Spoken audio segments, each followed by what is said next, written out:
un astronef. Ce soir, dans votre édition des locales, rencontre avec Jean Fauque à La Rochelle, le parolier d'Alain Bachung, auteur de ses plus grands tubes comme La Nuit je mens ou Oser Joséphine. Pour inciter les femmes à se lancer dans le numérique, à Lyon, des collégiennes ont assisté à des ateliers de codage informatique. Mais avant cela, des jeunes des quartiers sud de Marseille ont commencé le tournage d'un film qu'ils ont eux-mêmes réalisé pour lutter contre le trafic de drogue. Le quartier de la Busserine, comme vous ne l'avez probablement jamais vu. Tout le monde en place, s'il vous plaît. Grand silence sur le plateau, s'il vous plaît. Le tournage peut alors commencer. Immersion au cœur d'un court-métrage imaginé, écrit, réalisé par des jeunes du quartier. Les jeunes nous ont dit on a envie de se débarrasser des guetteurs dans le quartier. Et on a envie de parler de ça. On a envie de montrer un univers où nous, on est en capacité d'agir là-dessus. Et on a envie de se saisir d'un film pour essayer de faire ça. Donc il raconte l'histoire d'une jeune fille qui décide de reprendre, entre guillemets, un trafic après que son frère se soit fait arrêter. Et finalement, elle transforme complètement la situation. Dans le film, la drogue est remplacée par des samosas, petits beignets de légumes ou de viande. Au-delà du scénario, les jeunes ont cherché à délivrer un message. Oui, de montrer aux personnes des quartiers sud que le quartier nord, il n'y a pas que ça. Il y a aussi nous, on réalise des films, on s'amuse et tout ça.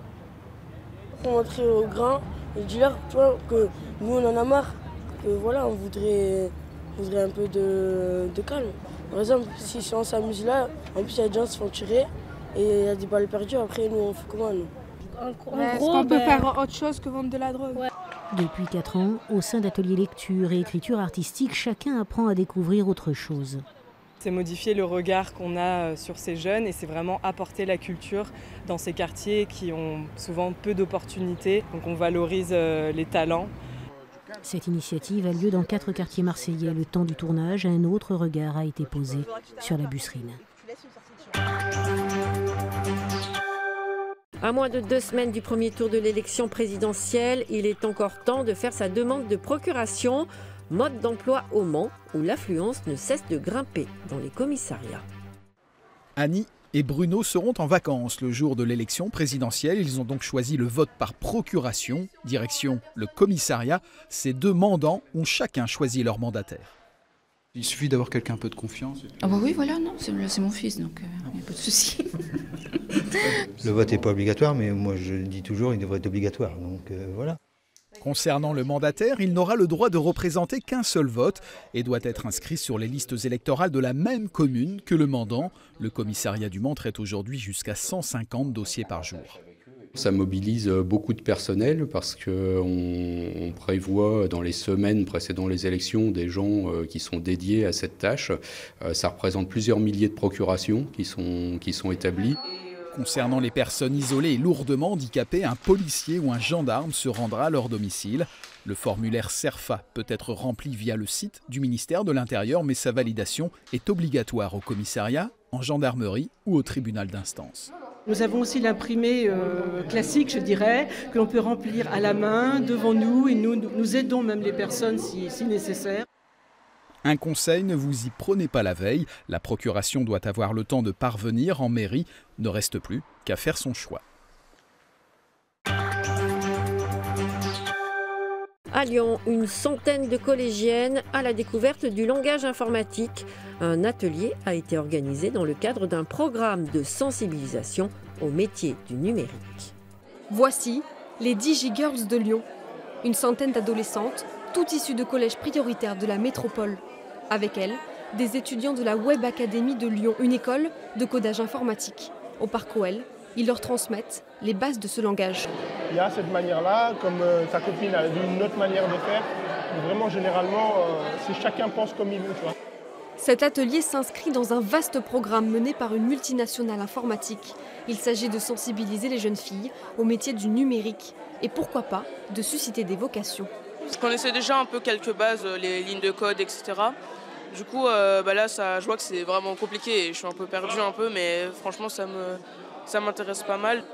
Plus tard, elles pourront devenir codeuses, développeuses web ou community manager. Des métiers où elles sont encore peu nombreuses à peine 27%.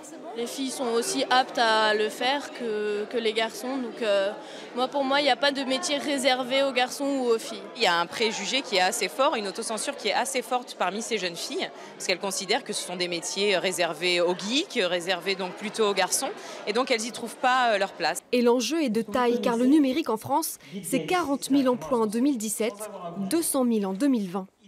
C'est super important qu'on arrive à cette parité, aussi pour permettre justement à tous ces jeunes de profiter de toutes ces opportunités d'emploi qui vont se créer dans le futur. Accessibles aux filles, ces métiers du numérique sont aussi estampillés égalité des chances.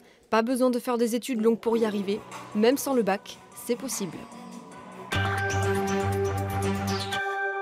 Osez Joséphine, La nuit je mens, voilà 30 ans que Jean Fauque écrit des tubes pour les autres. Rencontre, pour terminer cette édition, avec le parolier d'Alain Bachung, installé à La Rochelle.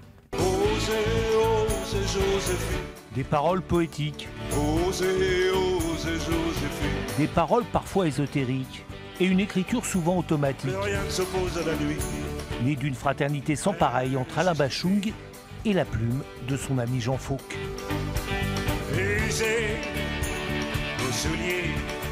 Quand on travaillait avec Alain, il me laissait toute liberté. En gros, le processus, lui, il avait les idées de son côté, moi les miennes.